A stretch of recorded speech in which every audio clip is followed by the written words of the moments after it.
ઘણી વખત કેવું છે કે સ્પોકન ઇંગ્લિશના ક્લાસીસની અંદર લોકોને સ્ટુડન્ટ્સને 5000 વાક્યોની પ્રેક્ટિસ અમે આપીશું કે પછી અમે 10,000 વાક્યોની પ્રેક્ટિસ આપીશું એવું કહીને સ્ટુડન્ટ્સને ભરમાવતા હોય છે. અહીં આપણે જોઈશું કે ફક્ત તમને એક જ વાક્ય આવડશે તો એના બેઝ ઉપર તમે ધારો તો 10,000 વાક્યો, ધારો તો 1,00,000 વાક્યો, ધારો તો 1 કરોડ વાક્યો પણ બનાવી શકશો. સિમ્પલ છે. એક વાક્ય છે સપોઝ અહીં આગળ I want to learn English, જેનો અર્થ થાય છે કે મારે ઇંગ્લિશ શીખવું છે. આ વોન્ટ ટુ નો અર્થ એવો થાય. તો આ એક વાક્ય થયું. હવે હી છે, હીની જગ્યાએ માનો કે તમે મહેશ લઈ લો છો તો એનું વાક્ય બનશે he wants to learn English.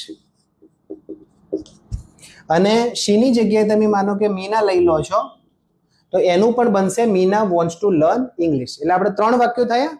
હવે તમે એક પછી એક અહીં આગળ નામ બદલતા જાઓ. તો મહેશની જગ્યાએ નરેશ લખશો તો Naresh wants to learn English, મીનાની જગ્યાએ સીતા લખશો તો Sita wants to learn English. એમ તમે જેટલા પણ નામ તમને યાદ આવે, ઇન્ડિયામાં 150 કરોડની વસ્તી છે તો તમે 150 કરોડ નામ લખશો અને 150 કરોડ નામમાં એવું લખશો કે X wants to learn English, Y wants to learn English, Z wants to learn English, તો તમારા 150 કરોડ વાક્યો બનશે.